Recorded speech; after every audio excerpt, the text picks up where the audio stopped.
Dear friend, आप सभी को मेरा प्यार भरा नमस्कार। ऑनलाइन शिक्षण के यूट्यूब चैनल में आप सभी का स्वागत है। दोस्तों, आज की वीडियो में हम लोग पढ़ेंगे पवन सीरीज के लघु उत्तरीय प्रश्न।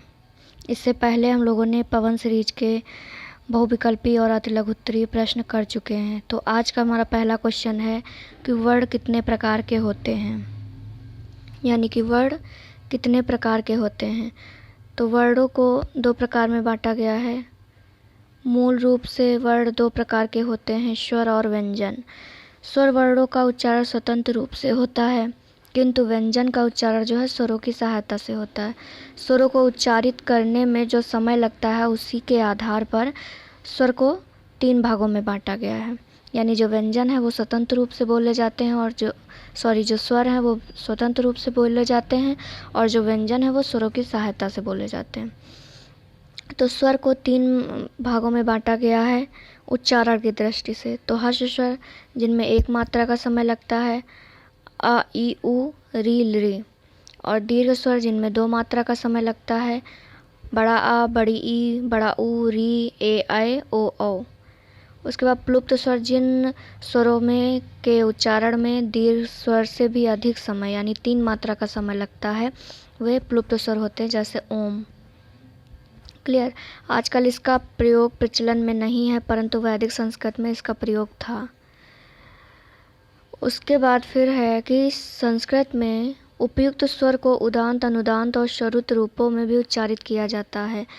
उदांत में हम वर्णों का उच्चारण उच्च स्वर में करते हैं और अनुदांत में मंद निचले भाग से तथा स्वरित के मध्यम अर्थात व न बहुत तीव्र न बहुत मंद स्वर में करते हैं, अर्थात यह दोनों का सम्मिश्रण स्वर। ये स्वर केवल वैदिक संस्कृत में प्रयुक्त होते थे। यानी स्वरों को ही उदांत, अनुदांत और स्वरित में किया जाता है। उदांत जो होते हैं वो हर्ष स्वर होते हैं, अनुदांत दीर्घ और प्लुप्त को स्वरित स्वर कहा जाता है। 25 स्पर्श व्यंजनों को वाग्य यंत्रों के माध्यम से 5 वर्गों में विभक्त किया गया है। यानी जो हमारे व्यंजन हैं, स्पर्श व्यंजन 5 वाग्य यंत्रों के माध्यम से उनको भी विभक्त किया गया। जैसे का वर्ग कंठ से का, खा, गा, घा, अंगा, और चा वर्ग तालव्य से चा, छा, जा, इया, और टा वर्ग मूर्धा से यानी टा, ठा, डा, ढा, और ता वर्ग दंत से यानी ता, था, दा, धा, ना, ओष्ठ, पाफा, बाभा, मा। क्लियर। अंत के 4 अर्ध स्वर यानी या, रा, ला, वा आदि तथा 4 ऊष्म स्वर सा, शा, शा, हा आदि भी हैं। एक अनुसार अंग अनुनासिक एक विसर्ग आह कठोर ध्वनि है। यानी कि जो अंग आह है ये कठोर ध्वनि है। विसर्ग के अनुसार 2 जिह्वा मूलों का खा जो कि क ख से पहले उच्चारित होते हैं तथा 2 उपध्मानीय प फ से पूर्व उच्चारित होते हैं। कुंग, खुंग, गुंग, घुंग आदि यम हैं जो यू द्वारा प्रदर्शित किए जाते हैं। वे केवल वैदिक संस्कृत में प्रयुक्त होते थे। यानी अब इनका वर्तमान में कोई प्रयोग नहीं, लेकिन वैदिक संस्कृत में इनका प्रयोग किया जाता था। वर्णों के उच्चारण स्थानों का संक्षिप्त परिचय दीजिए। यानी कौन से वर्ण कहाँ से उच्चारित होते हैं उनका परिचय देना है। तो एक सारणी है व्याकरण के मुख्य सूत्र, वर्ण और उच्चारण स्थान। तो अकुंग विरसाजिया नाम कंठा। तो क्या होगा यहाँ पर, कंठ से कौन से वर्ण उच्चारित होते हैं, आ, का वर्ग, हा और विसर्ग कंठ से उच्चारित होते हैं। फिर इचु यशा नाम तालु। तो ई और चा वर्ग यासा तालु से उच्चारित होता है। फिर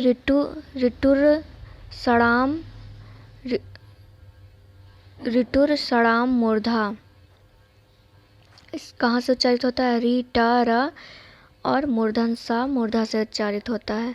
फिर लितु लाशानाम दंता, यानी ली, ता वर्ग, ला और सा दंत से उच्चारित होते हैं। फिर उपपद्यमानिया नाम ओष्टो, यानी उ, पा वर्ग और उपधमानीय प, फ ओष्ठ से उच्चारित होते हैं। उसके बाद फिर है इंगड़ानाम, इंगड़ानानाम नासिका च, यानी अंगा इया ड़ा मा ना नासिका से उच्चारित होते हैं। फिर वाकरास्य दंतोष्ठम, यानी वा जो है दंत और ओष्ठ से उच्चारित होता है। ए दंतो कंठा तालु, ए आए जो होता है वो कंठ और तालु से उच्चारित होता है। उसके बाद फिर अदंतो कंठोष्टम, ओ आओ क्या होगा कंठोष्ठ। फिर जीव्या, जीव्या मूलस्य, जीव्या मूलम, क ख जो है जीव्या मूलम यानी जीभ की जड़ से उच्चारित होता है। नासिका अनुस्वारस्य, यानी अनुस्वार जो अंग होता है वो नासिका से उच्चारित होता है। तो ये हमारे 11 उच्चारण स्थान हैं, यानी अकुंग विसर्जनिया नाम कंठा, उसके बाद इचु यशानाम तालु, ऋटुर सड़ाम मूर्धा, ऋतुल शनाम दंता। ये हमारे 11 इस टाइप से उच्चारण स्थान हैं। संस्कृत भाषा में उच्चारण की क्या महत्ता है, यानी पूछा गया है, प्रश्न है कि संस्कृत भाषा में उच्चारण की क्या महत्ता है। तो वैदिक काल से ही संस्कृत ध्वनियों में शुद्ध उच्चारण की ओर विशेष ध्यान दिया गया है। शिक्षा जो है ध्वनि शास्त्र वेदांग के रूप में गंभीर अध्ययन होता था। वेदांग के उच्चारण स्थान, अभ्यंतर प्रयत्न, बाह्य प्रयत्न, शुद्ध उच्चारण के नियम, वाक्यों का तथा शब्दों का विश्लेषण, परिच्छेद और सम्मिलित थे, यानी कि ये सब संस्कृत में ही सम्मिलित हैं। अन्य भाषाओं में भी उच्चारण का अपना भेद है, किंतु संस्कृत में इसका विशेष महत्व है। जितनी महत्ता संस्कृत में है उतनी किसी अन्य भाषा में नहीं है। महर्षि पतंजलि ने तो अपने महाभाष्य में स्पष्ट रूप से लिखा है कि इसका अभिप्राय यह है कि एक भी शब्द अच्छी तरह से जाना हुआ और अच्छी तरह प्रयोग किया हुआ इस लोक की और परलोक की कामनाओं की पूर्ति करने वाला है। यानी पतंजलि महोदय ने कहा है कि एक एक शब्द जानने वाला है और अच्छी तरह से प्रयोग किया गया है, लोक और परलोक में कामनाओं की पूर्ति करने वाला शब्द है। वेदा अध्ययन में शुद्ध उच्चारण का विशेष महत्व है। साम वेद में तो मात्राओं, उच्चारण और ध्वनि पर इतना अधिक ध्यान दिया गया है, उसे संगीत का आदि ग्रंथ ही स्वीकार कर लिया गया है। यानी इतना महत्व दिया गया है कि संगीत का आदि ग्रंथ सामवेद को स्वीकार किया गया है। इन्हीं बातों को ध्यान में रखकर प्राचीन गुरु शुद्ध परंपरा को बनाए रखने के हेतु शिक्षण व्यक्तिगत ही करते हैं। यानी इन सब बातों को ध्यान में रखते हुए जो प्राचीन गुरु थे वो परंपरा को बनाए रखने के लिए शिक्षण को व्यक्तिगत रूप से करते थे। नेक्स्ट क्वेश्चन है कि उच्चारण दोष के समय बताइए, प्रकार बताइए, यानी उच्चारण दोष के प्रकार बताइए। किन किन वजह से उच्चारण में दोष हो जाते हैं, उत्पन्न होते हैं। तो अलग अलग लोगों का उच्चारण यद्यपि अलग अलग प्रकार से होता है, किंतु कुछ उच्चारण दोष अलग ही स्पष्ट ध्यान खींच लेते हैं। इस विषय में पाणिनि ने स्पष्ट किया है कि उच्चारण ऐसा नहीं होना चाहिए जो कि, यानी कि बहुत सारे जो अस्पष्टता आ जाती है, सब अलग अलग लोगों को अलग अलग तरीके से आती है, बट कुछ जो है पाणिनि महोदय ने बोला है कुछ के बारे में कि ये तो बिल्कुल ही नहीं आने चाहिए। तो वो कौन कौन से हैं? नंबर 1 है कि जीभ दबाकर उच्चारण करना तथा वर्णों को मुंह के अंदर ही काट देना, ये नहीं होना चाहिए। वर्णों को जल्दी जल्दी नहीं बोलना चाहिए, ये तो हमारे पॉसिबल हम लोग कर सकते हैं, यानी कि हमें इस टाइप का नहीं करना चाहिए। इस पे हम जो है इस पे रोक लगा सकते हैं, नहीं कर सकते। इसे ही बोलते हैं त्वरित दोष, यानी जल्दी जल्दी बोलना त्वरित दोष कहलाता है। वर्णों को फेंकता हुआ बोलना यानी निरस्त दोष, ऐसा बोले कि जैसे कोई बात फेंकी जा रही है हमारे सामने, तो वो। फिर चौथा है कि एक एक कर बोलना यानी विलंबित दोष, यानी कि रुक रुक कर बोलना, विलंब पड़ जाना। जैसे बोला तुमने खाना खाया, तुमने, फिर थोड़ी देर बोलना, फिर खाना खाया, तो इस तरफ से विलंबित दोष। गदगद स्वर में बोलना, यानी कि बहुत ही अच्छी तरह से नहीं बोलना, ऐसा लगे कि बहुत खुश हैं, गदगद होके बोलना, तो उस तरीके से भी नहीं होना चाहिए। फिर गागा कर बोलना, यानी राग में भी नहीं बोलना चाहिए। ठीक है। फिर है तुतलाकर अंदर ही अंदर बुदबुदाते हुए वर्णों को पीड़ित करते हुए बोलना, यानी बुदबुदाना, तुतला के पीड़ित शब्दों को बोलना, ये दोष है।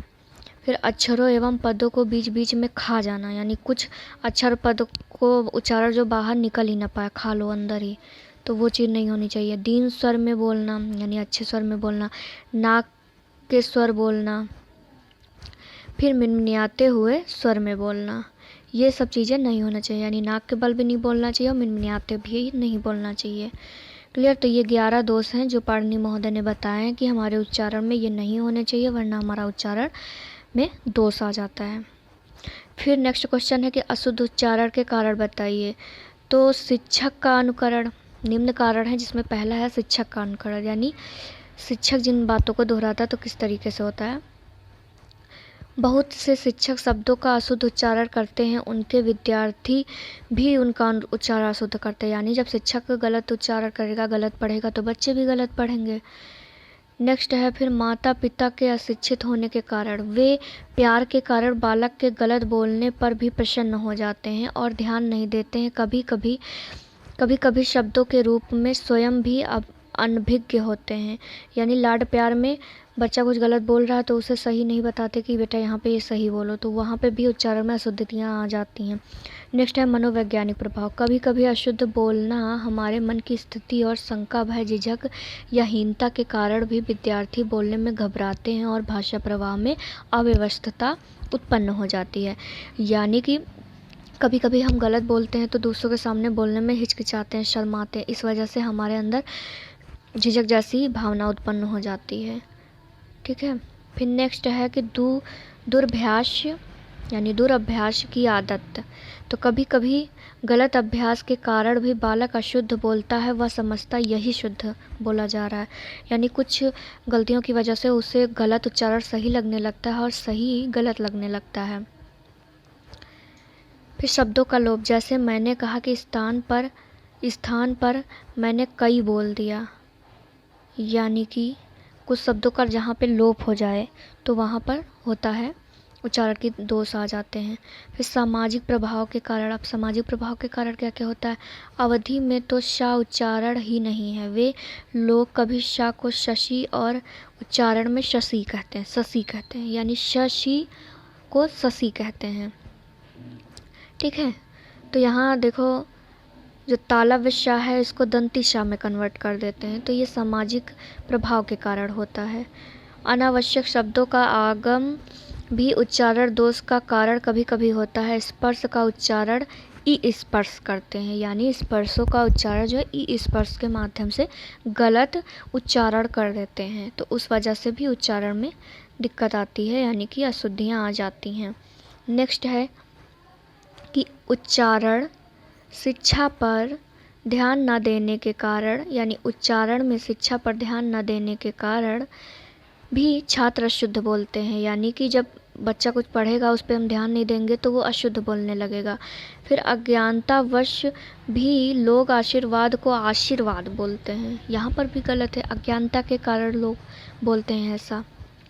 फिर नेक्स्ट क्वेश्चन है कि उच्चारण संबंधित त्रुटियों का निराकरण किस प्रकार किया जा सकता है। उच्चारण संबंधित त्रुटियाँ यानी जो समस्याएं आती हैं, जो हम भूल जाते हैं उच्चारण में, तो उनका निराकरण अभी तक हम लोग पढ़ रहे थे कि मतलब अशुद्धियाँ होती क्यों हैं, किन कारणों से होती हैं। तो हमने ये जाना कि किन कारणों से होती, अब उनका उपाय देखेंगे कि आखिर इन चीज़ों को दूर कैसे किया जाए।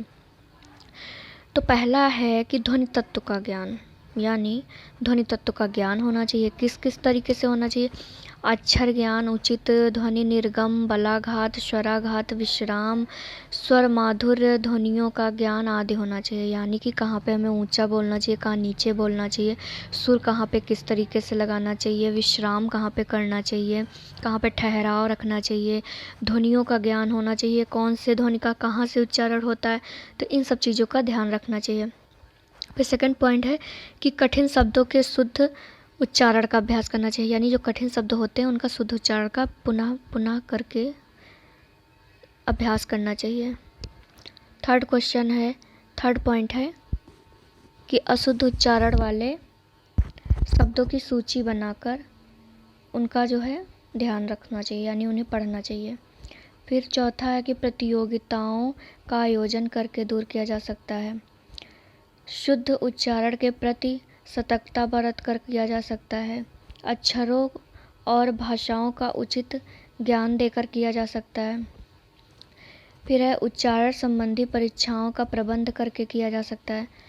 ग्रामोफोन, टेप रिकॉर्डर आदि के प्रयोग से किया जा सकता है। व्यक्तित्व दोषों को इंगित करके किया जा सकता है।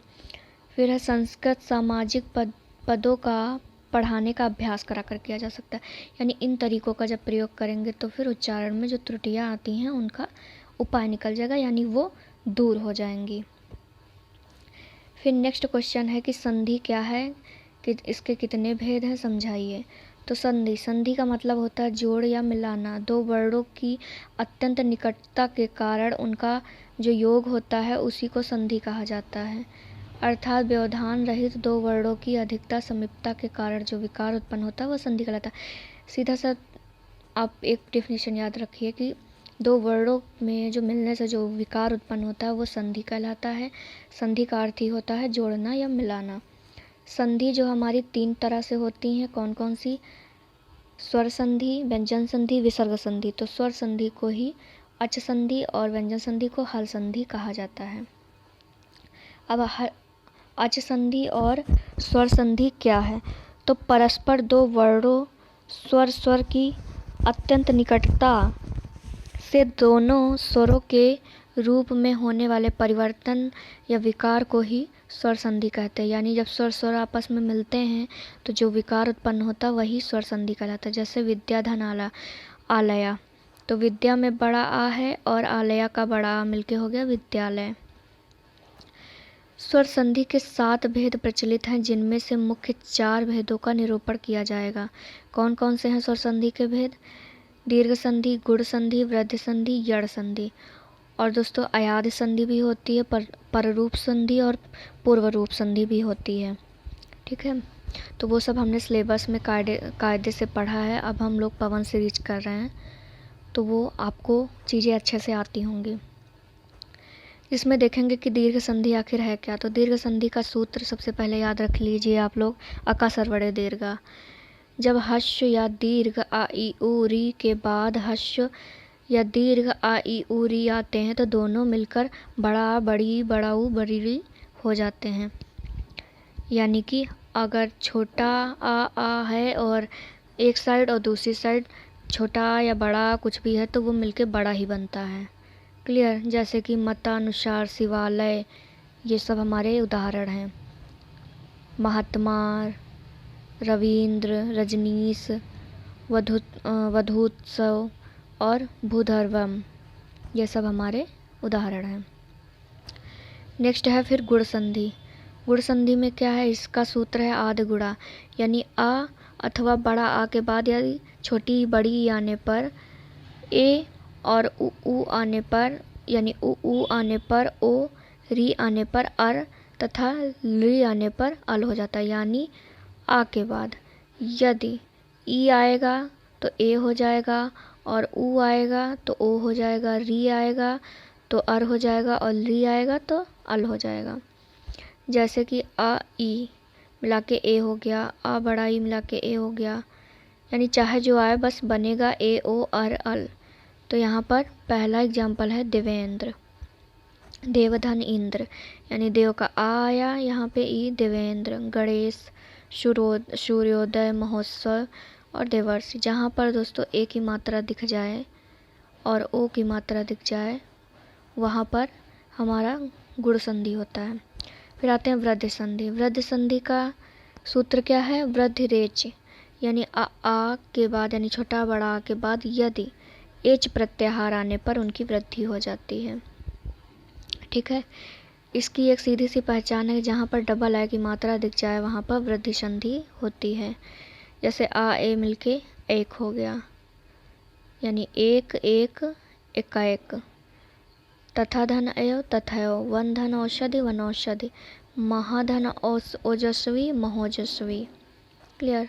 उसके बाद है यड़ संधि। यड़ संधि का सूत्र क्या है? इको यड़च, यानी जब किसी इक प्रत्याहार ई उ रीलरी के बाद सर्वर्ण स्वरों के अतिरिक्त कोई भी असमान स्वर आए तो उनके स्थान पर यड़ प्रत्याहार यानी या राला हो जाता है या व राला। इसका एक सीधा सा पहचान है कि कोई भी व्यंजन के बाद या होगा, वा होगा या फिर रा होगा या ला होगा। ये इतने वर्ण आएंगे किसी आधे व्यंजन के बाद तो वहाँ पर यड़ संधि हमारी होगी। जैसे कि अतिधन अधिक यानी अतिधन अधिक अत्यधिक, इतिधन आदि इत्यादि, इतिधन उच्च उवाच इत्तुवाच, प्रतिधन एकम प्रत्येकम, प्रत्यधन आदेशम पित्रादेश।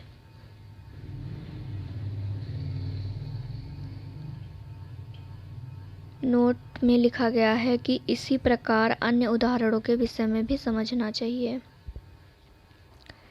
हल संधि देखते हैं। व्यंजन संधि क्या है? जहाँ किसी व्यंजन का किसी बाद वाले व्यंजन वर्णों के साथ मेल हो जाता है, यानी व्यंजन का व्यंजन से जब मेल होता है तो वहाँ पर जो परिवर्तन होता है वो व्यंजन संधि कहलाता है। विसर्ग संधि क्या है? जहाँ विसर्ग से परे किसी स्वर या व्यंजन के होने पर विकार होता है वहाँ पर विसर्ग कहलाता है। यानी जहाँ पर विसर्ग के बाद रा, शा इत्यादि जैसे वर्ण दिख जाते हैं वहाँ पर विसर्ग संधि होती है। क्लियर? तो दोस्तों आज की वीडियो को यहीं पर समाप्त करते हैं। मिलते हैं नेक्स्ट वीडियो में आगे के क्वेश्चन के साथ। Thank you class.